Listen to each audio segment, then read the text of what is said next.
그래서 이제 2월달 전기차 판매도 뭐 순항이라는 것이고 그 이후 액션 플랜 같은 경우도 K배터리 긍정적이다라는 코멘트를 했습니다. 그로스 리서치에서 제공하는 미국 주식 정보와 국내 기업 탐방 리포트. 이용권 발급은 영상 하단 더보기란 링크를 클릭해 주세요. 네, 안녕하세요. 그로스 리서치 초대석의 이수연입니다. 오늘 모신 분은요, 그로스 리서치의 또 2차 전지 섹터를 담당해주고 계시는 IM증권 영업부 이창환 이사 모셨습니다. 어서 오세요. 네, 안녕하세요. 네, 2차 전지 섹터 좀 이야기가 많아 보입니다. 최근에 뭐 반등한 종목도 있었고 좀 떨어진 종목도 있었는데 오늘 나온 소식은 LG엔솔 1분기 실적 흑자 전환 예상된다라는 이야기가 있었습니다. 근데 주가는 사실 아직 반응을 좀 못하고 있었고요. 지수 자체가 최근에 미증시 떨어지면서 좀 조정받다 보니까 2차 전지도 같이 밀렸습니다. 먼저 첫 번째로 저희 그 내용 다뤄볼게요. 그 EU에서 자동차 산업 지원 액션 플랜을 내놨는데 이거 플랜 가동되면 본격적으로 전기차 수요가 좀 확 늘 수 있는지 궁금한데 이사님 설명 좀 해주시죠. 이것도 뭐 단기적으로는 영향이 당장은 없고요. 네. 예, 장기적으로는 이제 도움이 될 만한 이슈고 일단 뭐 그 이후에 그 자동차 액션 플랜에 관한 내용들이니까 일단 이후 쪽 먼저 전체적으로 살펴보면서 얘기하겠습니다. 네. 일단 그 최근에 이제 데이터가 나온 게 2월달에 주요 7개국 그 전기차 판매 데이터가 나왔는데 거의 25% 정도 연간 성장이 나왔고 그리고 1월달에 37%였는데 이제 2월달에 25% 나왔어요. 이건 이제 양호하다고 봐야 되겠고요. 그 1월달에 출발 좋다고 했는데 2월달도 마찬가지고 이건 뭐 그 벌금 이슈 때문이겠죠. 네. 배출 기준 그 규제 때문인 거라고 보시고요. 프랑스가 이게 마이너스 나온 이유가 지난해 때, 그러니까 지난해 1분기 때 보조금 정책이 있었어요. 그래서 많이 팔았다고요. 그래서 이제 기저효 것 때문에 이제 지금 그 뭐 플랫이라든가 이제 역성장이 나오는 거지. 독일이라든가 영국, 뭐 스웨덴, 이탈리아, 스페인 다 지금 보면 30에서 60%대까지 성장이 지금 나타나고 있고. 그래서 이제 전반적으로 지금 그 독일, 프랑스, 영국 여기가 이제 그 빅3라고 봐야 되는데 프랑스가 좀 뭐 부진할 따름이지 전반적으로 괜찮다는 거죠. 그래서 전체적으로 25% 성장이 나왔고, 그래서 이제 그 유진투자증권 한병화 그 위원이 이제 코멘트를 한 게, 그래서 이제 2월달 전기차 판매도 뭐 순항이라는 것이고, 그 이후 액션 플랜 같은 경우도 K배터리 긍정적이다라는 코멘트를 했습니다. 그 이유가 일단은 지금 이게 이제 전기차 판매 성장률이 이제 19% 얘기가 뭐냐면 이게 PHEV까지 포함인 거라서 그럴 거예요. 이게 어쨌든 하이브리드요? 네, 아니 그 PHEV 하이브리드 말고 그 뭐예요? 그 플러그인 하이브리드. 플러그인 하이브리드. 네, 그거까지 포함해서 이제 이런 판매량이고 대략 이제 그 2월달에도 뭐 순수전기 판매는 30% 이상 이제 증가를 추정을 하고 있는 거고요. 이 테슬라가 1월달에 이어서 2월달도 역성장이 좀 뚜렷합니다. 네. 현재 그래서 이제 비테슬라 진영이 좋아요. 그러니까 이제 그 테슬라의 비중이 사실은 높을수록 중국 배터리에 좀 더 유리한 측면이 있는데, 네. 그 비테슬라의 판매량이 늘수록 요거는 좀 더 K 배터리에 좀 더 그 도움이 된다라고 보시면 좋을 것 같고, 그래서 그 액션 플랜 주요 내용에서 이렇게 정리를 해놨더라고요. 그래서 이제 그 내용이 A4지 16장인가 그래요. 그 내용이 그 액션 플랜 내용만. 네. 그리고 거기에 또 Q&A부터 해서 뭐 그 추가 해설서 된 내용이 되게 많거든요. 그걸 이렇게 간략하게 잘 증권사에 정리를 잘했고, 핵심적인 게 그 배터리 산업 강화 패키지가 들어가고 차세대 기술 개발과 전기차 보급 촉진과 충전 인프라 확대 내용이 좀 들어가 있는데, 여기서 가장 지난번에 제가 기업용 전기차 판매 그런 내용도 이번에 들어가 있었고, 그리고 이게 나오기 전에 먼저 나왔던 게 이제 CO2 배출 벌금을 1년에서 3년 평균으로 수정을 했거든요. 그런데 이제 이게 이제 어떻게 지금 시장에서 해석이 됐었냐면은 요거예요. 그러니까 여기 지금 뉴스가 여기 보면은 올해부터 신차 평균 CO2 배출 가능 상한선을 2021년 대비 15% 낮추고 기준 배출량 초과하면은 뭐 그람당 95유로씩 과징금을 부과를 했으나 3년간 유예키를 했다. 이렇게 지금 기사가 보통 나고 이렇게 인식을 했거든요. 네. 그래서 이게 악재처럼 반영돼서 주가가 급락을 했었어요. 그런데 유예가 아니고 3년 평균이에요. 총액은 한도는 같은 겁니다. 규제는 똑같은데 조삼모사 한마디로.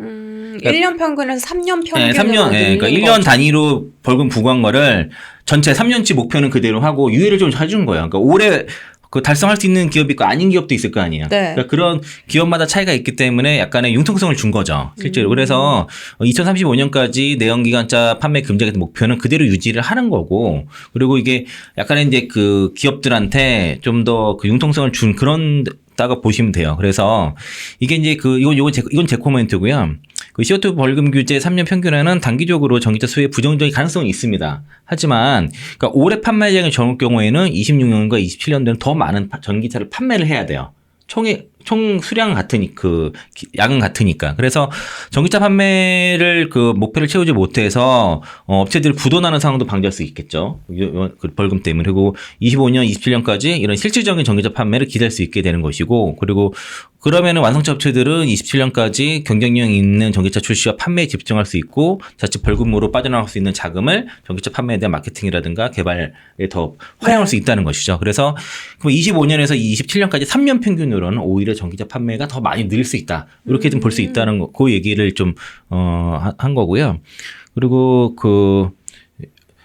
뉴스를 먼저 보면은, 그러니까 이제 그 액션 플랜에 대한 발표를 5일날 했었어요. 그래서 이제 전체적으로 이제 유럽 내 투자도 올리고, 그리고 2030년까지 이제 그 배터리에 대한 그 유럽산 배터리에 대한 부가가치 비율을 올리는 형태라든가 배터리 산업 지원이라든가, 그리고 그래서 이제 2조 8천억 정도 뭐 지원을 하겠다 이런 것도 있었고, 그 배터리 소재에 대한 안전적이고 그 경쟁력 있는 공급망을 구축하고, 그리고 이제 이런 그런 핵심 부품이라든가 이런 기술 확보를 위한 이제 그 프레임워크도 만들겠다 이렇게 들어갔고, 그 배터리 셀 및 핵심 부품의 유럽산 요건도 명문화 했습니다. 그리고 이제 이런 쪽 내용들이 있는데, 이게 아직까지 다 그 권고예요, 권고.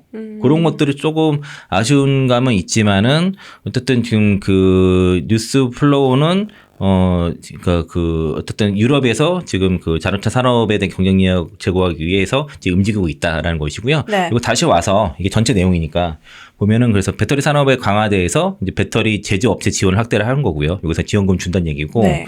그리고 유럽 내 그 배터리 공급망 강화를 하는 거죠. 그러니까 사실 지금 이번에 그 노스볼트가 부도났잖아요. 네네. 그 뉴스가 요거예요. 그 유럽 최대 업체인 노스볼트가 지금 파산 신청을 했단 말이죠. 그래서 이제 사실 중국 업체들한테 사실 당했다라고 볼 수 있는데, 실행 가능한 그 수단을 모두 탐색했지만 사업 지속에 필요한 재정적 조건을 확보할 수 없었다. 라서 파산 신청 이유를 밝혔고, 다른 배터리 기업과 마찬가지로 최근 몇 개월 동안 자본 비용 상승과 지정학적 불안, 공급 변화 등 복합적인 문제를 겪었다고 해서, 그래서 이런 캐중 구간에서 신생 업체들이 많이 나가 떨어졌는데, 이런 유럽 최대 배터리사마저도 지금 파산할 정도로 지금 업황이 상당히 안 좋았다. 그리고 이제 노스볼트 같은 경우는 내실을 기하기보다 자꾸만 확장하다가 그런 거야. 그래서 지금 그 배터리 기업들이 지금 그 캐펙스 투자하는 것들을 좀 연기하고 그렇게 지금 하는 이유도 그냥 무리하게 계속 벌리기만 했다가 이런 꼴이 날 수가 있는 겁니다. 그래서 이제 나름의 이제 현금 흐름들을 확보하기 위해서 굉장히 이제 자산에 대한 효율화를 많이 하고 있는 거고, GM과 뭐 현대차 간의 어떤 협업도 그런 거 비슷할 수도 있어요. 네. 계속 확장하는 것보다 서로 간에 이제 그 생산 시설을 공유하는 형태도 필요한 것이고요. 그래서 실제로 독일 그 BMW가 노스볼트와의 계약, 20억 달러 계약을 이거 깼잖아요. 이게 이제 뭐 SDI라든가 뭐 CLT 이런 쪽으로 갈 수 있겠죠. 네네. 네. 그래서 다시 또 앞으로 가면은, 그리고 이제 그 유럽 내 배터리 공급 방화가 필요한데, 이제 노스볼트가 무너졌기 때문에, 한국과 뭐 일본 업체들과의 협력이 지금 절실하다고 생각이 들고, 유럽 내 이런 이제 그 소재라든가 부품의 그 이윤의 생산의 50% 이상 확대를 이제 추진을 할 거고요. 그럼 여기에 따른 이제 세제 혜택이라든가 뭐 보조금 같은 거, 재정 지원을 주겠죠. 그리고 재활용 얘기가 있고, 요게 그 CRMA법과 맞물립니다. 이런 배터리 재활용 이런 것들도. 그리고 배터리 탄소 배출 발자국, 이것도 이제 배터리 여건법에 관한 내용이에요. 그래서 요거 내용은 기존에 있던 내용들이라고 좀 볼 수 있겠고, 네.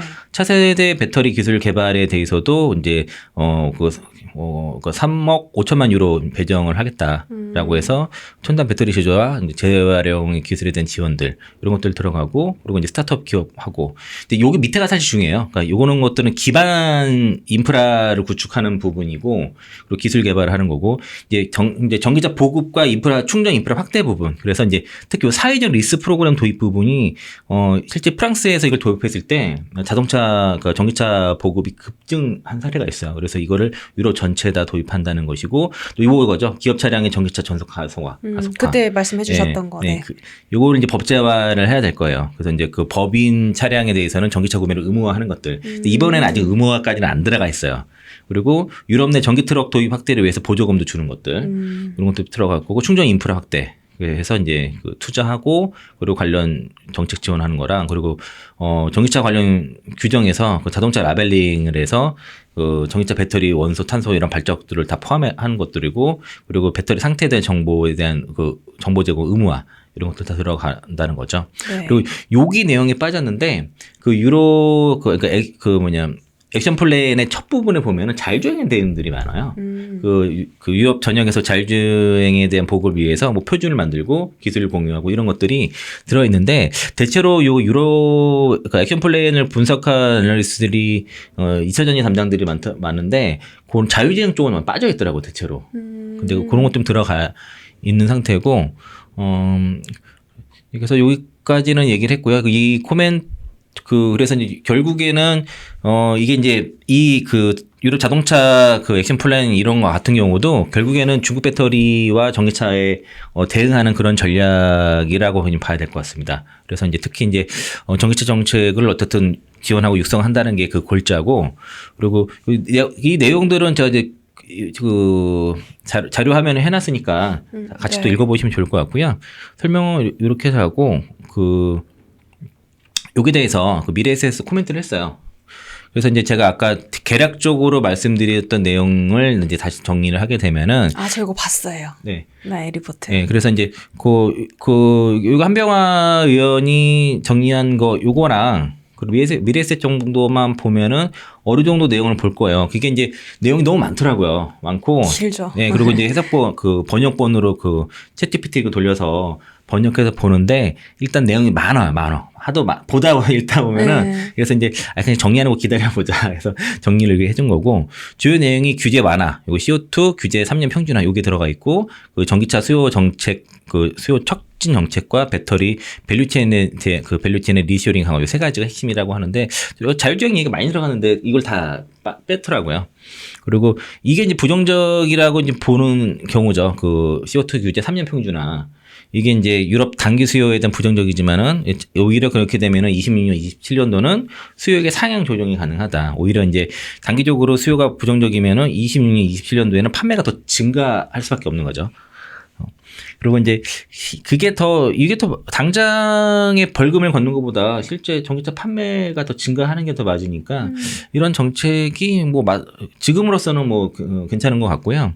그리고 결과적으로는 EU 내 전기차와 배터리 경쟁력 확보가 목표이기 때문에 그래서 충전 인프라와 그리고 이제 수요와 그리고 이제 기술 개발 것들이 같이 다른 거고 특히 그 사회적 리스 보조금 도입이 이게 이제 어쨌든 요 1분기 권고에서 전체 EU 회원국한테 이제 시행을 하는 형태거든요. 그걸 일단은 저소득층 취약계층에다가 그 전기차의 소비 촉진을 위한 조치인데 이게 실제로 프랑스에서 했었어요. 그래가지고 24년도에 1분기 때 그 유로 전체가 판매가 급감했거든 전기차가. 네. 그런데 이제 특히 독일 같은 경우에는 전기차 보조금이 없어지고 그래서 그런데 이걸 한 달 만에 보조금이 소진돼 버렸었어요.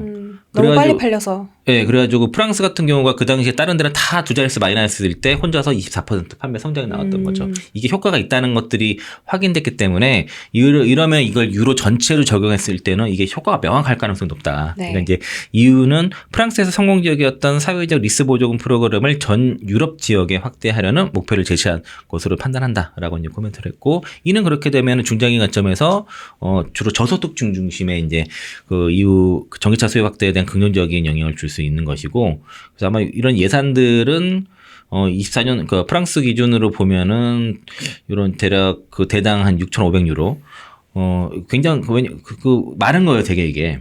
그래서 이제 13,000유로면은 670만 대, 만약에 6,500이면은 1,300만 대까지 이제 전기차 보조금이 가능한 그런 숫자라고 볼 수 있겠고요.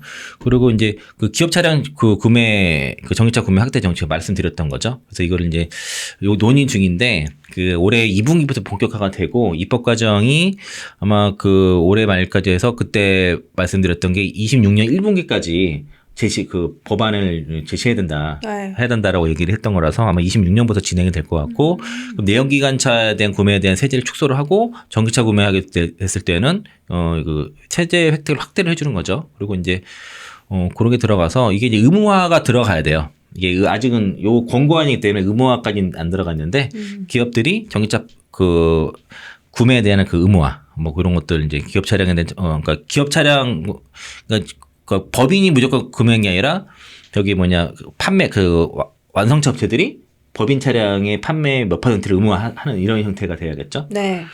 이게 사는 사람한테 강제할 수는 없을 것 같고. 네.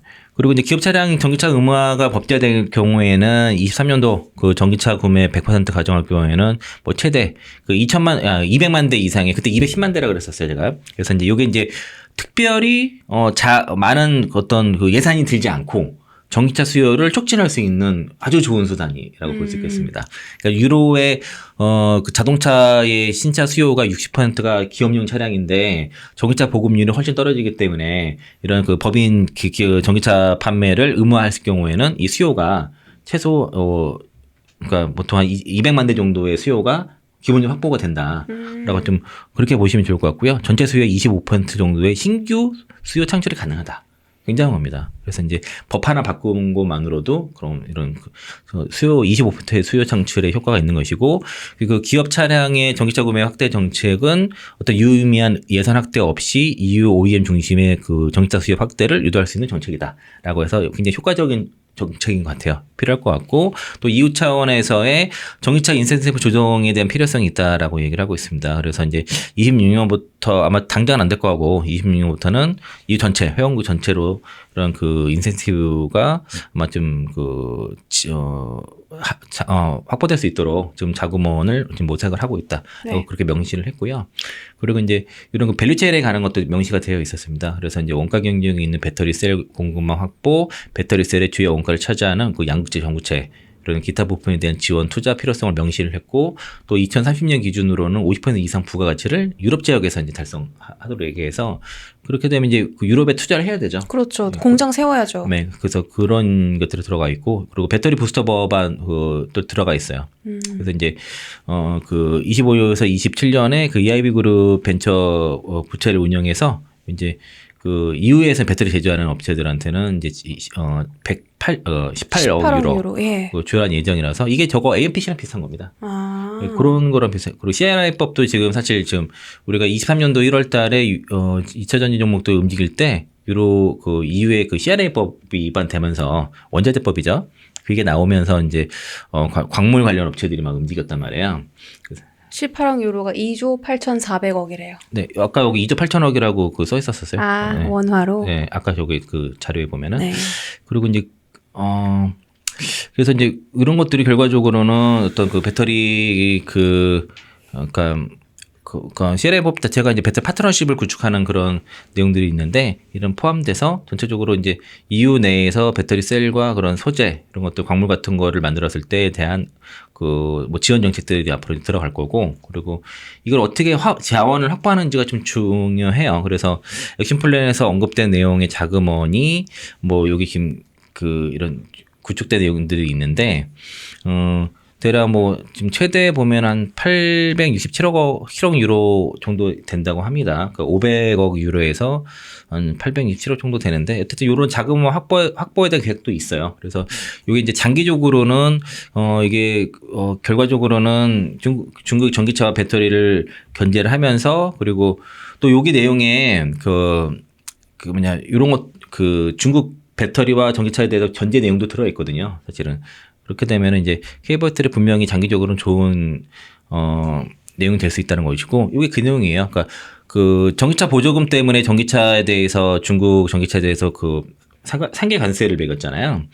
그런 거 마찬가지고 그러니까 그런 부당한 보조금 명분으로 부과되고 있는 중국 전기차 상계 관세와 더불어 배터리 관련 불공정 무역 개선 필요성도 명시됐다는 것이고 그래서 이제 이런 거 상계 관세 전기차에 대해 상계 관세 매기고 있는데 추가 만약에 이를 회피하는 관행이 발견될 경우에는 추가적인 조치도 취할 것이라고 언급을 했고, 그리고 그런 그 필요할 경우 배터리 및 주요 부품 분야를 포함한 공급망 단계의 그 불공정 관행을 조사하고 있다라고 언급을 했고요. 그리고 중국에서 직접 수입되는 저가 배터리라든가 소재 유입을 막고 유럽 내 배터리 관련 정책을 유도하기 위함이다. 라고 얘기를 해서 그러니까 중국에서 생산된 싼 배터리라든가 이런 것들을 어떤 막으려고 좀 하는 것입니다.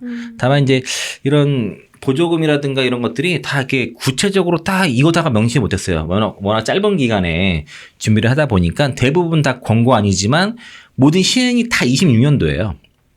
26년도에 맞춰져 있습니다. 시행들이. 그렇게 되면은 EU에서는 이제 그 예를 들면 그 CO2 배출 그 기준이 이제 3년 평균에 의해서 약간의 그 수요가 이연될 가능성은 있지만 지금 현재까지는 지금 잘 팔리고 있거든요. 이제 한 3월에서 4월 정도 그런 것들 봐야 되는데 아직은 이게 확정되지 않았어요. 그러니까 이제 그 전에 이제 부지런히 팔아야겠죠. 그래서 이제 그런 것 때문에 이제 사실 지금 올해 혹시라도 부진하더라도 26년도, 27년도에는 오히려 그 수요가 더 클 수 있다. 이것도 그렇게 봐야 될 것 같아요. 2차 전지 이제 투자자분들은 제일 이제 아쉬운 게 2차 전지는 뭔가 매년 뭔가 밀리는 느낌이야. 네, 맞아요. 지연되고 근데 이연되고. 제가 말씀드리고 싶은 거는 이게 지금 연기라든가 유예 이게 아니라 그러니까 좀 더 유연성을 뒀다고 보면 돼요. 네. 그러니까 좀 지키기 어려운 거를 강요하다 보니까 하긴 하는데 이걸 따라오지 못해서 아예 나가 떨어지는 애들이 생기게 되는데 그런 거를 좀 그 보듬어주고 할 수 있도록 그리고 이제 대신 전체에 대한 총 규제 토탈 양은 같기 때문에 의도는 알겠으나 또 기다려야 하는. 맞아. 그게 조금 아쉬워요. 그래서 이제 이게 아직 확정된 안이 아니기 때문에 그 안에 이제 이런 그 권고니까 명시적으로 보조금 관련된 것들이라든가 그리고 중국 배터리라든가 이런 소재에 대해서도 무역 장벽을 높이는 그런 정책들이 이제 발표될 경우에 뭐 그러면 그렇게 하면 K 배터리 밸류체인에 긍정적인 효과 예상된다. 그러니까 앞으로 이게 지금 그 CO2 배출 규정 그 3년 평준화 이게 중요한 게 아니라 그 앞으로 이 정책에 대해서 어떤 유의미한 이런 기업 차량 EV 정확한 이제 그 안들이 나오는지가 더 중요한 거예요. 네. 그래서 요 얘기랑 그리고 한 번 더 짚고 넘어가면은 제가 여기 제목을 써놨잖아요. 그 EU CO2 배출 규정 3년 이후에는 잘못된 표현이고 3년 평준화가 맞다. 그러니까 이제 이걸 악재로 보는 거는 좀 맞지 않다라고 그렇게 말씀드리겠고 그리고 오늘이 그 3월 13일이죠. 13일 목요일이요? 네, 그 선물업체 동시만기일이었는데 맞아요. 지금 미 정부의 미국의 지금 그 임시 예산안이 그 하원은 통과했는데 상원에서 좀 막힐 수 있다는 우려 때문에 오늘 장중에 오늘 선물업체 동시만기일인데 미 선물이 갑자기 급락을 했어요. 그 예산안 통과 때문에. 그래서 그 하원은 통과했는데 상원에서 민주당 쪽에서 반대하고 있어가지고 그래서 그게 통과되지 않아서 셧다운에 대한 우려가 생겨가지고 오늘 이제 지수가 쫙 해서 미선물 빠지는 것보다 그대로 쫙 이렇게 밀렸고. 맞아요. 오후에. 그리고 외국인들이 파생이 이제 거의 3조 8천억 이렇게 거의 그 선물을 매도로 쌓아놓고 있기 때문에 상황이 종가 저가로 끝나는 상황이었었어요. 특히 코스닥이 좀 더 그랬고 코스피는 이제 한익스 쪽으로 매수가 들어오면서 동시효과 같은 들어올리긴 했는데 어쨌든 거의 지수가 종가 저가로 끝나는 그런 오는 상황이 있었는데 그게 이제 뭐 여전히 2차 전지 섹터에서도 나타나는 모습이었고 그리고 최근에 이제 제가 전에도 말씀드린 것처럼 1분기까지 지금 실적이 어닝 쇼크 가능성이 좀 있어요. 전체 특히 소재 업체들 같은 경우에 아직 수출 데이터가 확 올라오지 않고 있고 약간 개선은 가능성이 있어요. 뭐 알박 같은 경우는 최근에 단가 확 올라온다던가 뭐 그 코발트 가격이 급등한다던가 이제 광물 가격들이 좀 올라오고 있어서 뭐 지금 일단은 그 광물 가격 올라온 것 자체가 이제 긍정적인 시그널이긴 한데 일단 1분기 실적이 부진한 것까지는 소화를 해야 된다. 그러면은 대략 실적 발표가 4월 중순까지 하잖아요. 그러니까 그때까지는 아직까지는 좀 강하게 올라오기는 여건상 좀 쉽지 않을 것 같아요. 그래서 알겠습니다. 이제 1분기 실적까지 좀 소화를 해야 의미 있는 반등이 시작이 될 가능성이 있겠다라고 보고 있습니다. 알겠습니다. 그로스 리서치에서 제공하는 미국 주식 정보와 국내 기업 탐방 리포트. 이용권 발급은 영상 하단 더보기란 링크를 클릭해 주세요. 또 저희가 눈여겨볼 이슈가 미국 그 하원에서 IRA 폐지에 반대하는 그 공화당 의원들이 많이 늘고 있다. 이런 얘기도 있고요. 또 미국의 그 전기차 판매량도 최근에 좀 늘었다. 이런 숫자도 찍혀요. 네. 그리고 또 재밌는 거 있었잖아요. 트럼프 대통령이 테슬라 엄청 지지했잖아요. 네. 테슬라에 대한 공격은 나에 대한 공격으로 간주하겠다. 막 이렇게. 좀 안타깝죠. 어쩌다가 테슬라가 그 모양이 됐는지 네. 좀 싶을 정도로. 그리고 미국의 한 나라 대통령이 공개석상에서 특정 그 기업을 너무 사람과 밀어주죠. 기업과 그걸 하는 건 그건 정상적이진 않은 네, 것 같아요. 그 아무리 아침에- 제가 전기차를 섹터 민다 해더라도 이 새벽에 아침이었나? 네. 내일 테슬라 당장 구매할 거다 하고 뭐 시승하는 영상도 나왔던데요. 네. 뭐 그래서 장난 아니던데요. 그런 얘기도 하는데 사실 저는 그렇게 긍정적으로 보고 있지는 않아요. 근데 그 사실. 내용도 지금 담겨 네. 있는 걸로 제가 봤어서 일단 판매량부터 한번 보시죠. 네, 1월 달에 전기차 판매 미국 괜찮았는데 2월 달도 괜찮았습니다. 2월 달이 27% 정도의 그 연간 판매 성장이 나왔고요. 그리고 이게 이제 이렇게 보시면 하이브리드가 있고 여기 이제 현대기아차 쪽에 나왔는데 전체 미국 시장 전체로 보면은 이제 테슬라가 1월 달에 역성장이 나왔다가 이제 플러스 14% 정도 그 판매 성장이 나왔어요. 그리고 플러그인 하이브리드 같은 경우는 35%, 그리고 전기차가 27%, 그러니까 플러그인 하이브리드는 마이너스 19%, 하이브리드가 35%, 전기차 판매가 27% 성장이 나타났는데, 요거를 합치면은 이게 이제 한 10% 될 거예요. 그 플러그인 하이브리드랑, 보통 이게 플러그인 하이브리드랑 전기차를 합쳐서 요거를 그 전기차로 이렇게 통계를 잡는 경우들이 많이 있더라고요. 근데 이제 그 2월달 같은 경우가 전체 자동차 시장을 1% 감면한 반면에 친환경차 판매 요거 세 개를 합치면 그 하이브리드, 플러그인 하이브리드 그리고 전기차를 합치면은 이제 25% 정도 증가가 나왔고, 그리고 4월 2일에 지금 그 수입 자동차에 대해서 맞아요. 25% 관세 부과되잖아요. 그래서 지금 미리미리 살려고 지금 그런 세가 좀 있어요. 사실은.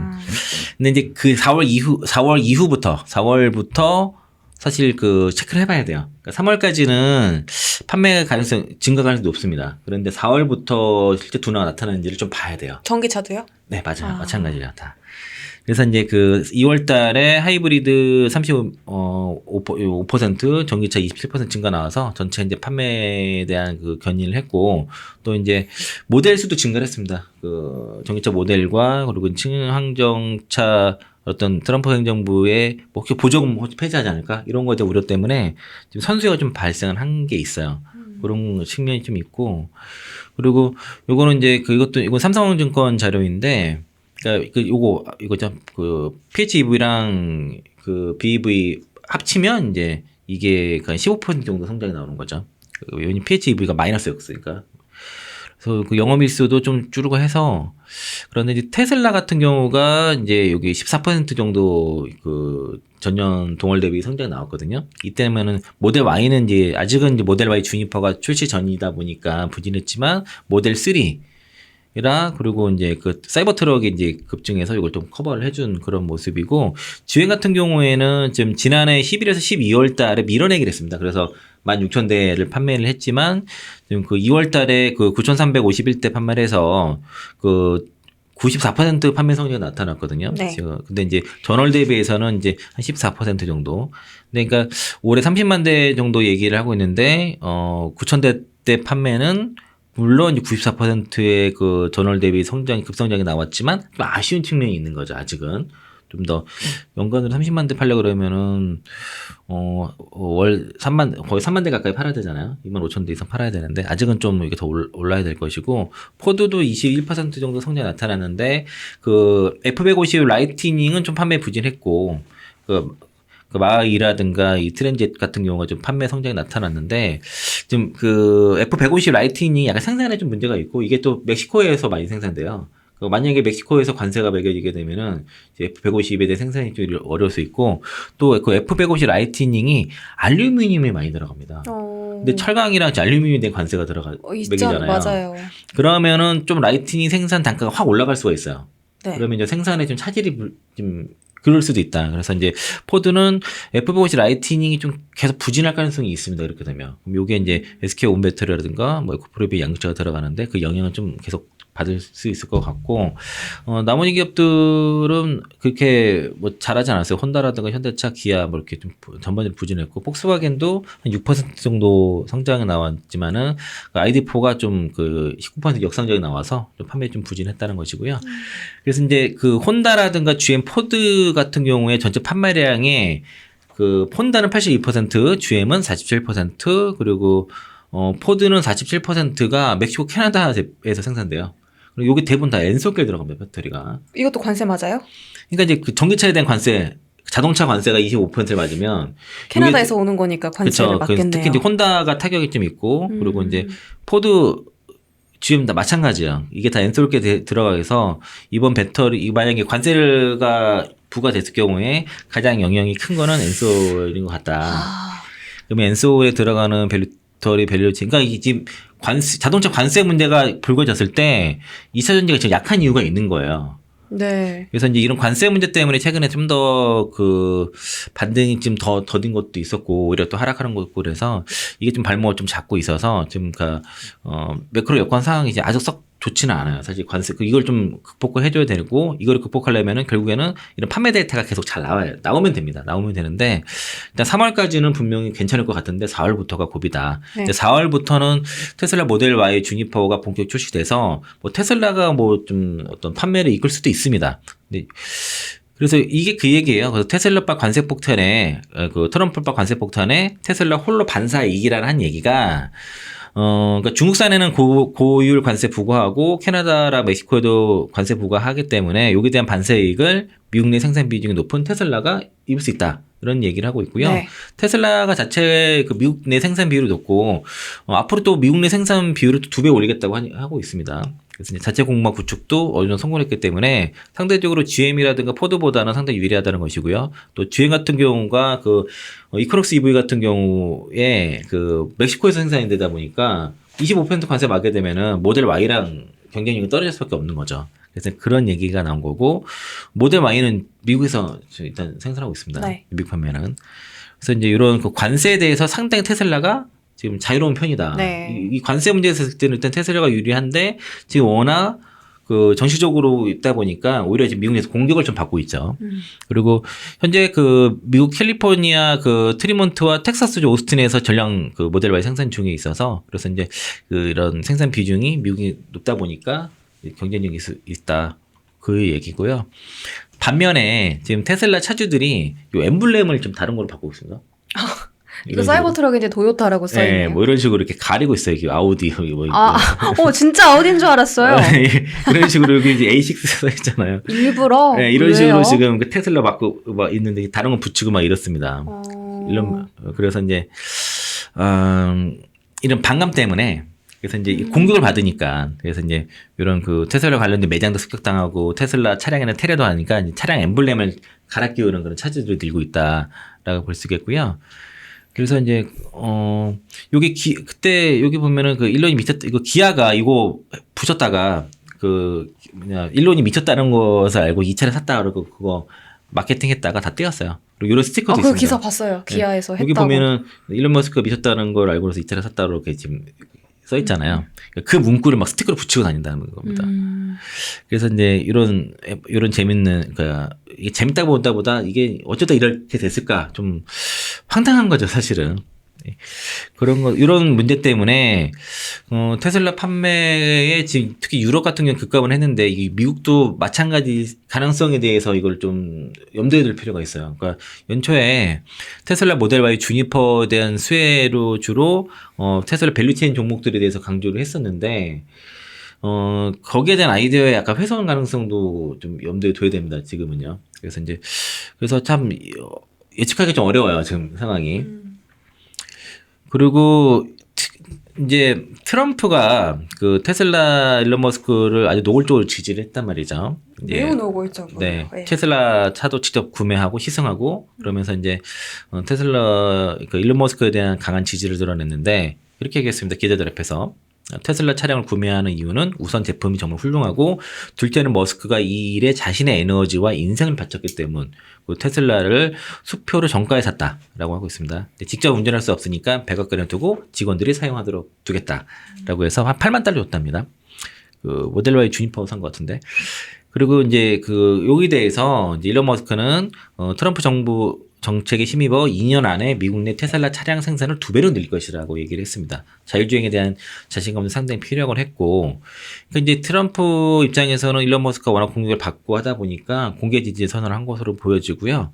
근데 여기에 대해서 이거를 긍정적으로 봐야 되나? 좀 그래요. 왜냐면 특히 미국 언론에서도 반응 별로 안 좋아요. 예, 지금 그래서 지금 현직 대통령이 백악관이라는 공적인 장소를 이용해서 특정 기업과 개인을 지원했다는 점을 문제 삼고 있습니다. 자동차 딜러라고 막 대통령이. 맞아. 이런 행보가 그렇긴 머스크에 대한 한데. 노골적인 특혜로 비칠 수 있기 때문에 이게 결코 좋지 않아요. 그래서 그 민주당 지지 성향의 그 사람들이 전기차를 많이 구매를 하거든요. 그러니까 네. 그런 사람들이 테슬라에 대한 불매 운동이라든가 이런 것들 불똥 튈 수 있고, 그러면은 보통 이제 공화당 지지 성향 사람들이 전기차를 안 사요. 잘 안 사는데 민주당 성향의 사람들이 전기차를 좀 덜 사고, 공화당 지지하는 그 사람들이 트럼프 대통령의 영향을 받아서 전기차를 많이 구매해 줄까, 그런 수요가 있을지 좀 봐야 됩니다, 사실. 그래서 그전에는 테슬라 모델 Y가 모델 Y 주니퍼가 출시되게 되면은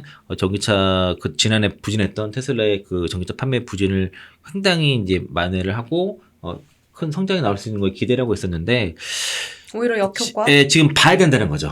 지금 좀 지켜봐야 된다는 거죠. 왜냐하면 지금 테슬라의 판매 부진의 이유 중 하나가 신차가 출고가 안 됐다는 이유를 또 보기 때문에 과연 그것 때문인지를 좀 확인할 필요가 있는 네. 겁니다.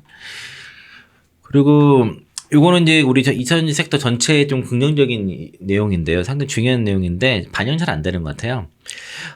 지금 미 하원이 인플레이션 감축법 천정 에너지 세액공제 폐지에 반대하는 그 공화당 의원들이 늘고 있다는 것이고, 그 앤드류 그 가바리노 하원 의원이 이제 그 공화당 소속 하원 의원 21명 같이 그 하원 세입위원회 공화당 지도부에다가 그 IRA 청정 에너지 세액공제 존치를 촉구하는 서한을 발송했다는 겁니다. 그래서 이제 지난해 이제 그 18명에서 14명이 재선에 성공했어요. 11월 달에. 그리고 요게 7명이 추가로 해서 21명이 된 거예요. 더 늘었죠. 18명에 비해서 21명이니까. 그래서 미국의 그 에너지 지배력을 강화하겠다는 그 트럼프 대통령의 목적을 달성하는데 청정 에너지 개발이 매우 중요하다라고 주장을 했고, 그래서 이제 그런 그 공화당 자체는 지금 그 IRA법 이제 그 세금 감면 재원 확보하기 위해서 그 메디케이트는 건들지 않겠다고 약속을 했습니다. 그러다 보니까 다른 쪽에서 자꾸 그 예산을 줄이려고 하는데, 이제 그런 그 IRA 세국제를 없애게 되면은 그 어떤 공화당의 예산 처리도 반대할 수 있다라고 경고를 한 상태예요. 그리고 이제 선을 보낸 의원들은 그 IRA 세공제 덕분에 청정 에너지 기업들의 투자를 유치해서 경제적 혜택을 보는 지역구들을 다 소속 의원들이니까 자기 이제 표가 달린 거죠, 이게. 개선하려면은 이제 이거를 설득을 해야 될 것이고, 그리고 이미 이제 서원에서 의원들은 그 IRA 보조금이 제조업과 에너지 생산 확대에 기여하고 있으며 세액 공제를 지금 끊으면 이미 지금 자금을 투자한 사업에 큰 차질이 생길 거라고 경고를 했고, 그리고 이제 이걸 주도했던 그 가바리노 의원 같은 경우도 지난 그 공화당 그 하원이 18명이 작년에 8월 달에 서원 보냈잖아요. 여기 같이 보냈던 의원이에요. 그래서 이제 이 21명은 공화당의 예산안 자력 처리를 무산시키는 숫자다라고 봤을 때는 이게 어쨌든 적어도 이제 그 우리한테는 뭐 긍정적인 이슈라 봐야 되겠고, 그리고 이 메디케이트를 줄이지 않으면 예산 정부 지출 삭감하기가 어렵거든요. 근데 이거를 건드지 않고선 하려면은 그 IRA를 좀 더 건드려야 되는데 이걸 하고 싶은데 쉽지 않은 거죠. 그래서 네. 이제 특히 이제 공화당 의원들은 요 AMPC잖아요. 네. 첨단 제조 생산 세액 공제 요에 대해서 좀 지지한다고 얘기를 했고, 이게 이제 국내 그 K배터리한테 수혜를 보고 있으니까 이건 지켜질 것 같습니다.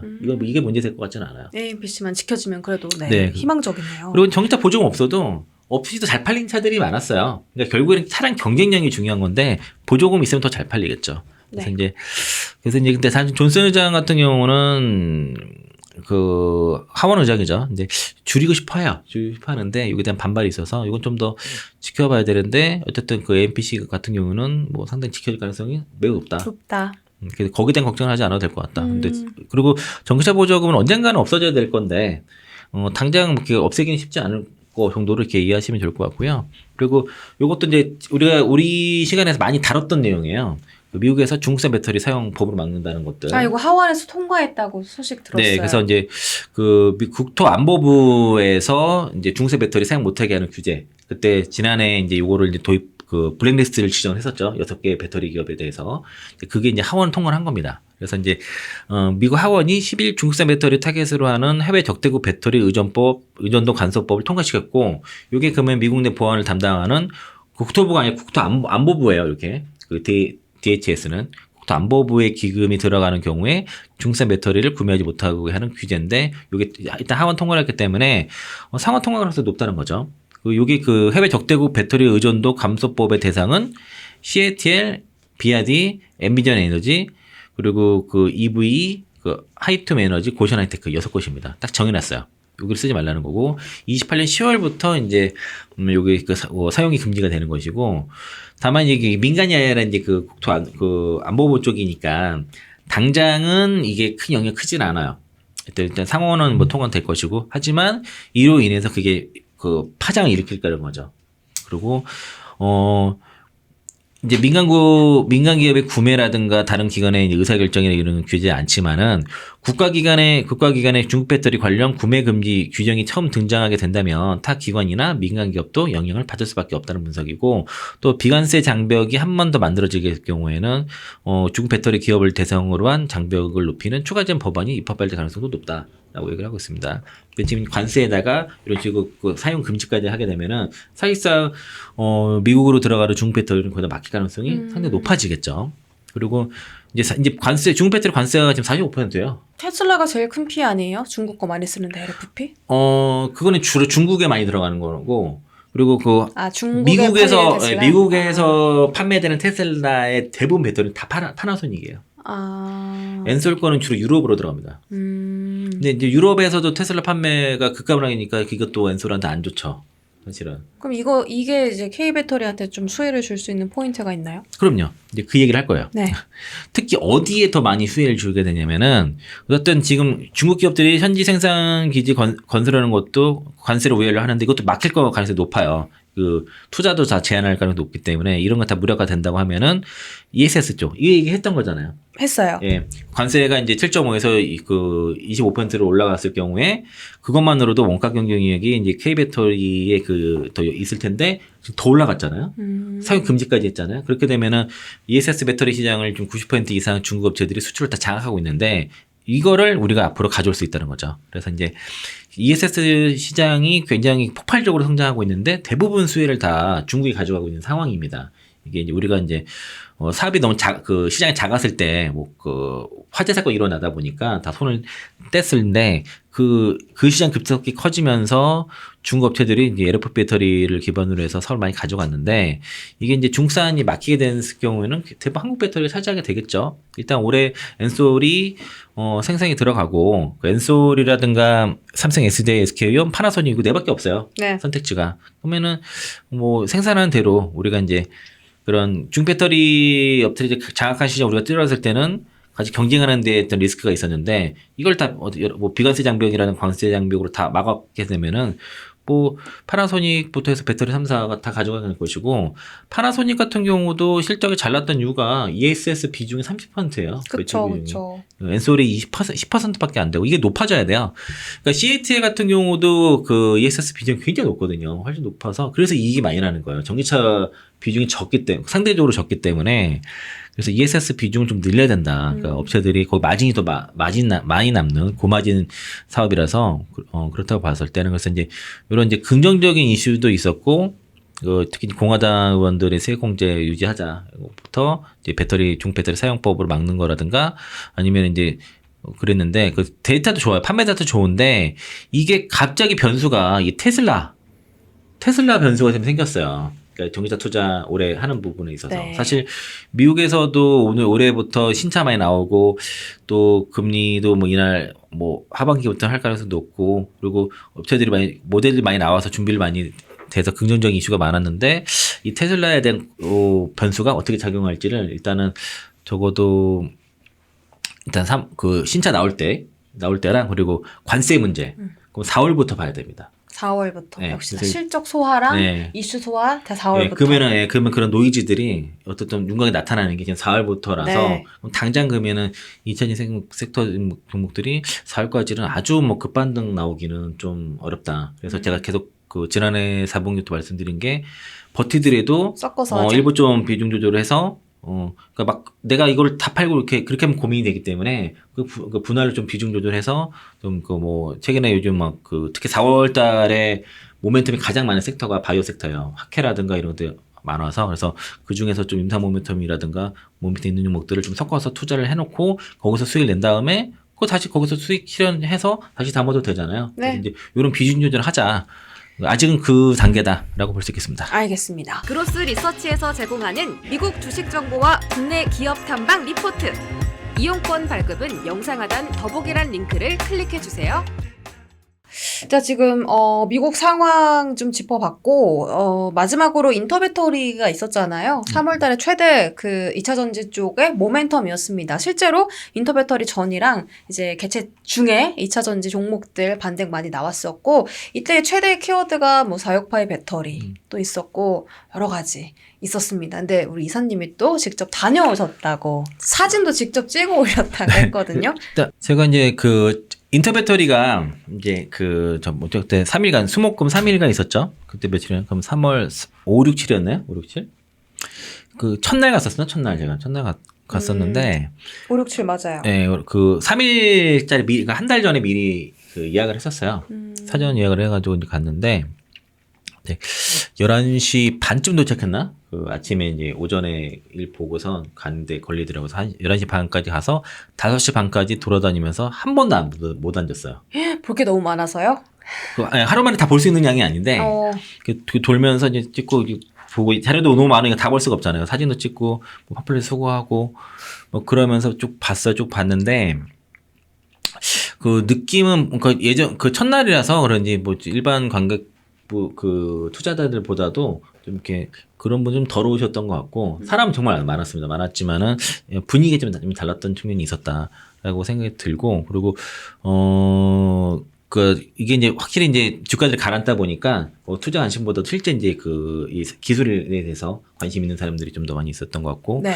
그리고 인터배터리가 개최되기 전에 주가들이 먼저 움직였죠 미리. 특히 이제 주말에 그 인터배터리 전 주말에 4680 그 46 파이 뭐 46 시리즈 대한 배터리 원통 배터리에 대한 뉴스가 막 쏟아지면서 엄청 나왔죠. 원통 배터리 관련 종목들이 막 급등 나왔고 그 얘기도 우리 못했나?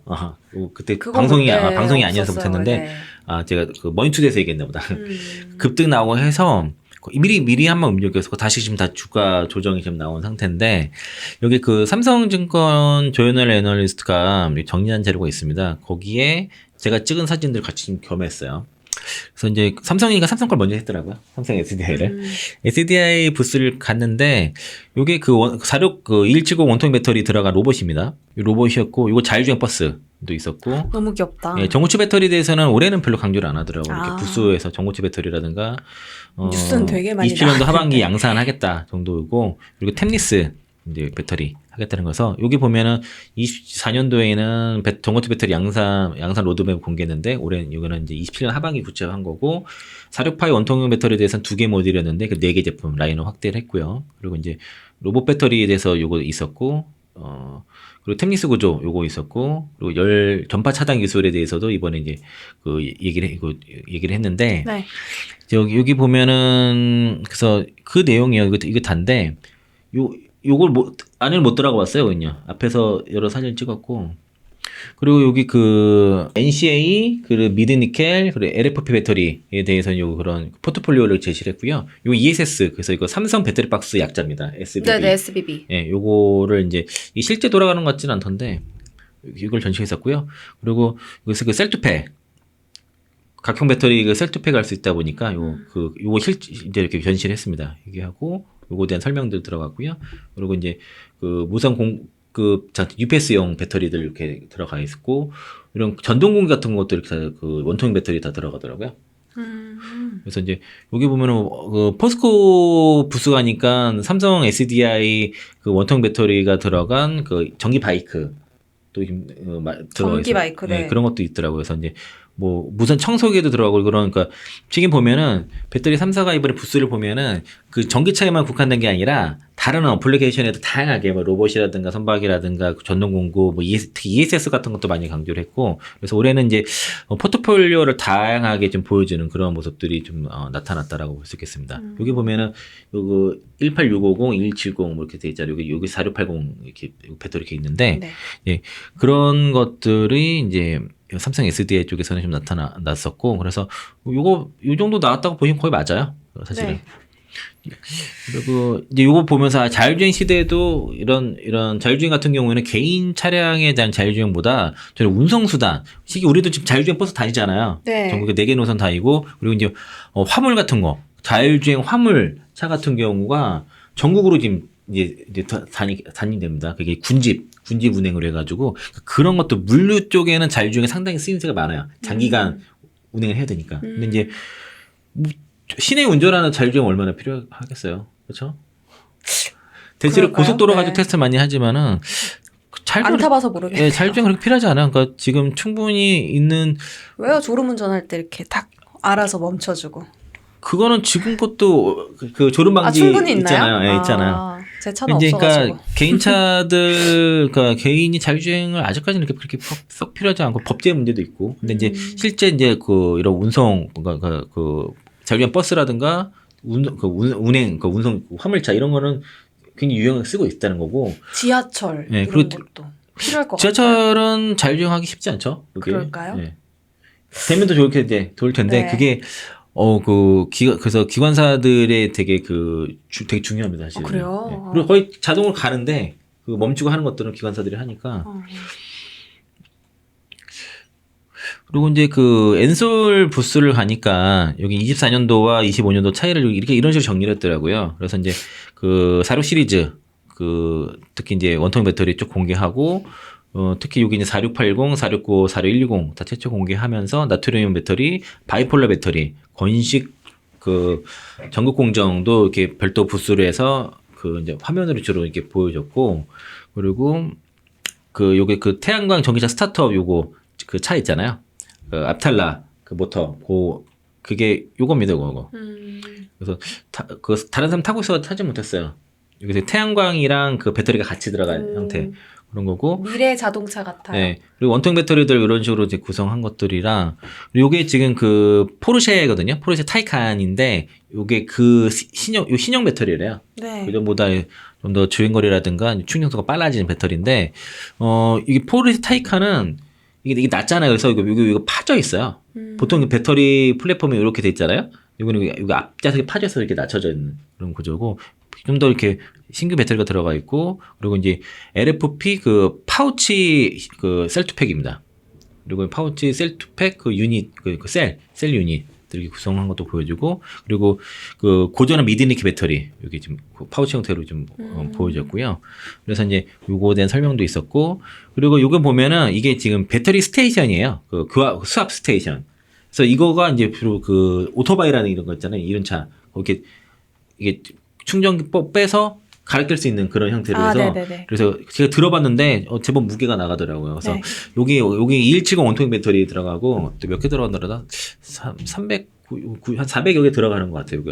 하나에 한 통에 이런 게 좀 들어가 있었고 그래서 이제 차세대 배터리에 대해서는 주로 46 시리즈를 핵심으로 얘기를 했지만은 다양한 배터리를 되게 많이 보여줬다는 거죠. 그리고 또 이제 아까 보여줬던 LFP 셀투팩 이라든가 고전 미드니키도 전시를 했었고 그리고 이런 모듈 패키지 BMS 관련된 솔루션도 전시를 했어요. 이번에 이거 상 받은 겁니다. 배터리 모듈 팩 솔루션 CAS 이거 상 받은 거예요.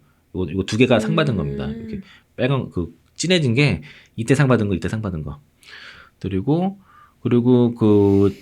넌 EV 쪽에서는 LFP ESS 배터리라든가 전력망용 JF2 이런 것들 또 소형 배터리 로봇 같은 것도 탑재됐는데 움직이지 않고 서 있더라고요 로봇이. 네.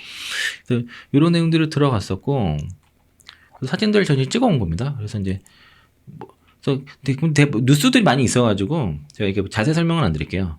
그리고 SK온을 부스를 딱 가니까 24년도 때는 굉장히 부스가 되게 좀 멋있었고 좋았거든요. 근데 이번에는 딱 그냥 그랬어요. 그래서 올해 같은 경우에 이제 뭐 그 이런 폼팩터 강조를 한다 그래서 파우치 말고도 각형, 원통형 다 이렇게 전시를 했고, 그리고 장수명 LFP 배터리 또 이번 전시했고요. 그리고 원통형 배터리를 실물 모형까지 나타났고, 그 양방향, 단방향 각형 배터리도 공개를 했습니다. 그리고 이제 그 파우치형 고전화 미드니켈도 보여줬고, 그리고 이제 그 배선이 필요 없는 차세대 그 무선 BMS도 공개를 해줬고요. 그래서 이제 셀투팩을 적용된 그 뭐 S팩 이런 것도 전시를 하고 했는데, 요거는 보면은 그 EV9이거든요. EV9에서 이제 전기를 끌어와 가지고 이런 식으로도 캠핑할 수 있다. 그리고 여기 액tive 냉각. 오, 배터리도. 예, 여기를 아예 그냥 배터리 물에 담가버리는 네. 형태인 거죠. 이런 것도, 그래서 SK 그 M모브에서 협업해서 액tive 냉각 기술을 이렇게 그 공개를 했고, 그 차세대 그 무선 BMS도 공개를 했다는 겁니다. 그래서 이제, 그리고 LFP 배터리에 대해서는 지금 아직 각형 대해서는 수주 논의 중이라고 이제 얘기를 하는 상태고, 아까 이제 단방향, 양방향 얘기했잖아요. 그래서 이제 이렇게 그 양방향 배터리, 단방향 배터리, 각형 배터리들 전시를 했고, 원통 배터리도 그 여기 이제 사료 시리즈 높이만 다 다른 거죠. 네. 그리고 장수명, 그 파우치형 장수명 LFP랑 고저화 미니 이렇게 배터리도 이렇게 전시를 했어요.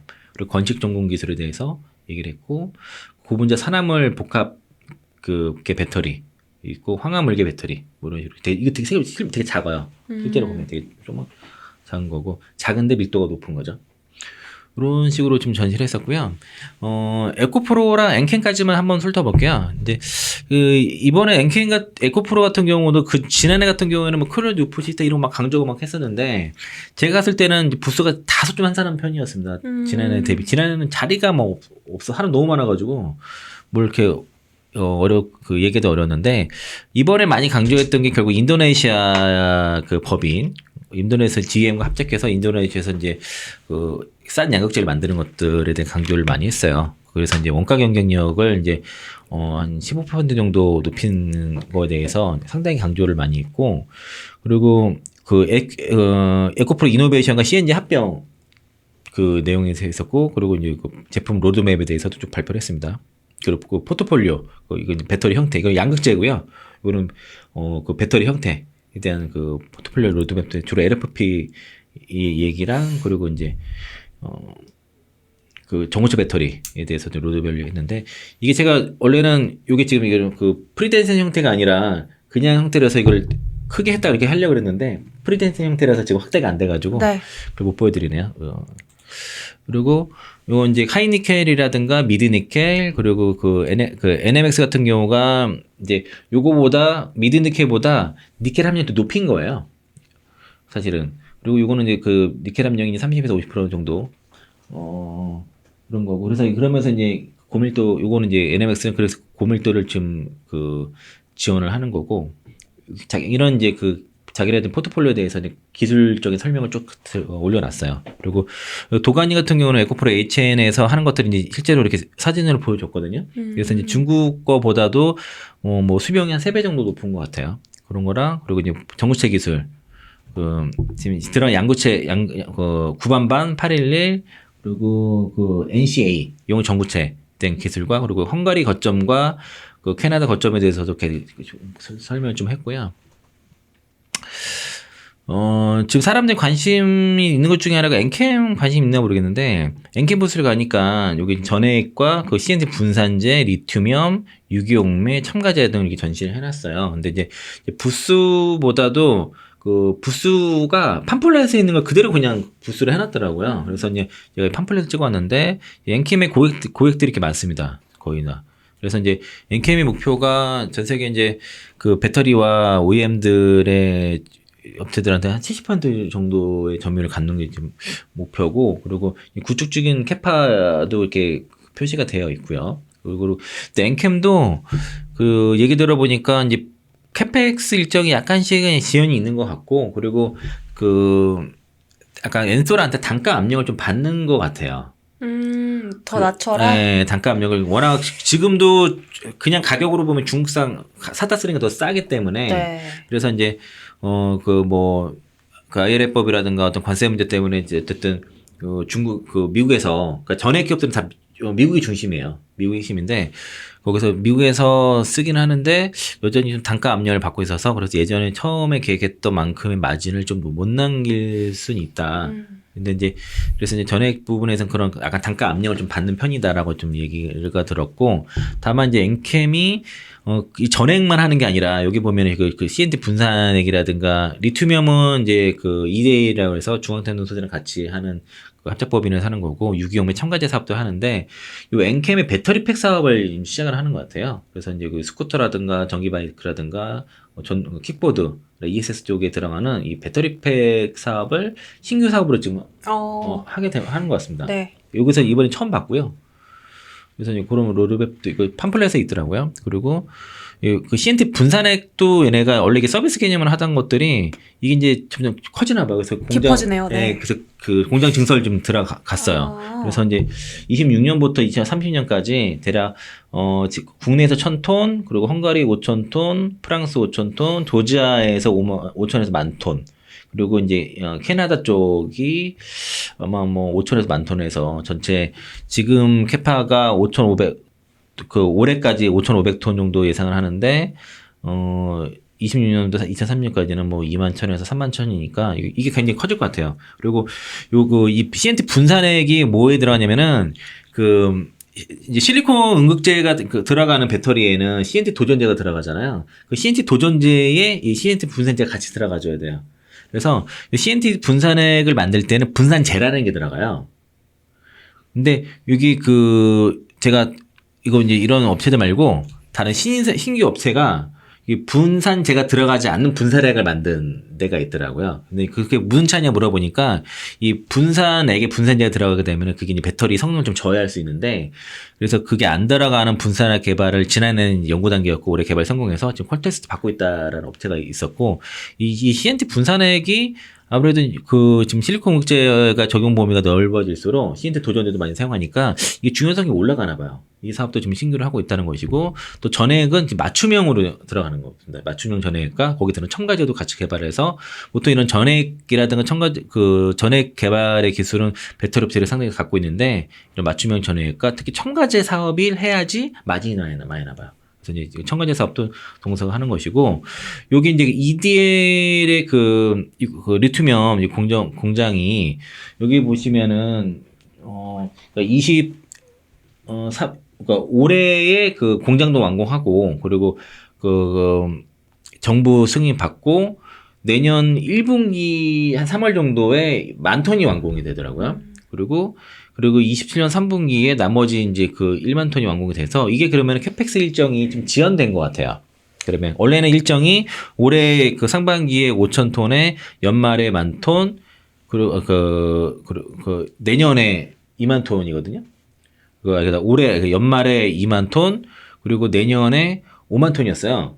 그런데 이제 올해 그 내년 1분기에 1만 톤, 27년도에 10,000톤이니까 2만 톤이잖아요. 그러니까 대체로 한 3분기 3분기에서 한 1년 정도 캐파 일정이 연기된 것 같아요. 그래서 이제 그러니까 이제 안 좋은 거 아니에요? 그렇죠. 그래서 최근에 주가 조정의 이유 중에 하나가 중앙탄도 소재 주가 조정 이유 중에 하나가 이게 좀 컸던 게 아닌가 싶고요.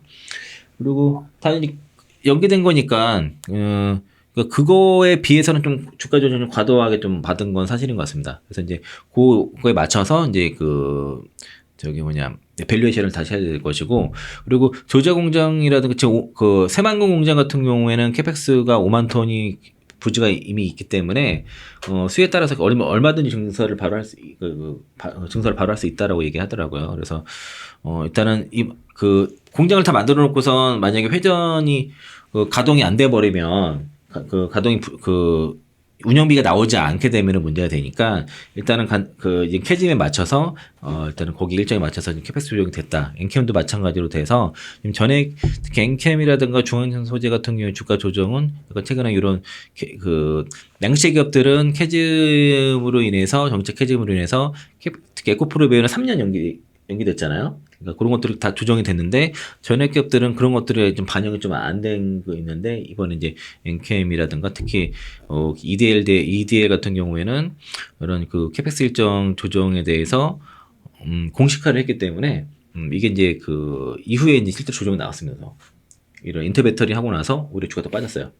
이제 그런데 이제 최근에 오늘도 그렇고 지금 그 광무가 이제 지분을 이제 그 아틀라스 8000으로부터 이제 인수를 좀 했는데 어차피 아틀라스 8000이 다 광무든 중앙정보서 NK도 다 대주주인데 광무가 좀 돈이 많아요. 결과적으로. 그래서 이제 중앙정보서 이제 지분을 인수하면서 이제 재무부담을 좀 덜어준 측면도 있고 결과적으로는 개인 투자자들이 매도를 많이 했는데 대주주 좋은 꼴만 된 것 같아요. 대주주가 저가에서 좋은 꼴만 네, 됐다고. 그런 게 있어서 뭐 지금 과정에서는 뭐 NKM도 그렇고 중앙정보 소재 특히 뭐 여기서 뭐 매도할 이유는 없지 않을까. 양극재업도 마찬가지고 그런데 이제 지금은 그 전에는 이제 뭐 리튬이라든가 양극재 기업들의 주가가 전에 기업과 달리 움직였는데 지금부터는 전 섹터가 다 같이 움직일 가능성이 높다고 보시면 되겠습니다. 그래서 따로따로 아니고 그래서 이제 포트 교체를 만약에 할 경우에 2차전지에서 2차전지 가는 건 안 돼요. 그냥 가만히 있는 게 낫습니다. 그럴 거면. 네. 그래서 이제 그런 거고 그리고 저 중앙첨단 소재 같은 경우는 EDL 이 리튬 사업 말고도 지금 신규 사업 준비하는 여러 개가 많이 있다 그럽니다. 그래서 이제 지금 엔캠도 보면 전행뿐만 아니라 아까 배터리 팩 사업이라든가 그리고 CNT 분산에 그리고 이제 첨가제 사업들 이런 것들이 맞추면 전에 이런 등등 이제 신규 사업을 좀 진행한 것들 많은데 지금 중앙전 소재도 리튬 말고도 신규로 좀 준비하는 게 많고 있고요. 그리고 여기 LIF라고 LIF가 이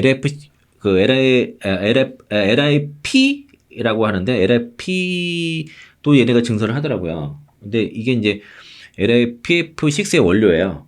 그래서 LIPF5랑 이걸 합치면 그게 6가 되더라고요. 그래서 그거 원료도 지금 이번에 증설을 캐파를 구축하는데 그거는 몰랐는데 그런 것 좀 들어가고 신규 사업을 보면 계속 많이 갖다 붙일 것 같습니다. 그래서 이제 적어도 이제 중앙천 소재 만약에 갖고 물려주시는 분들은 그런 신규 사업에 대한 로드맵 이런 것들을 좀 충분히 보시고 좀 기다려 보시는 게 네. 나을 것 같습니다. 거의 6시간 정도 돌아다니면서 되게 많이 자료도 많이 수집하고 했는데 네.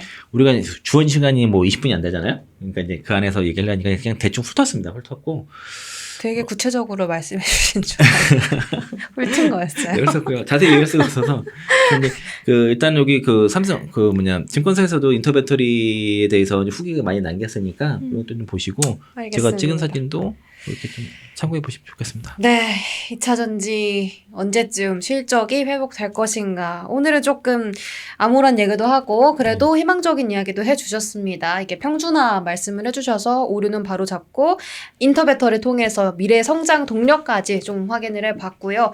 자, 저희는 4월까지 또 좀 기다리면서 이슈랑 실적 악화 소화하고서 또 새로운 모멘텀 찾아보겠습니다. IM증권 영업부 이창환 이사와 함께했습니다. 이사님 고맙습니다. 고맙습니다.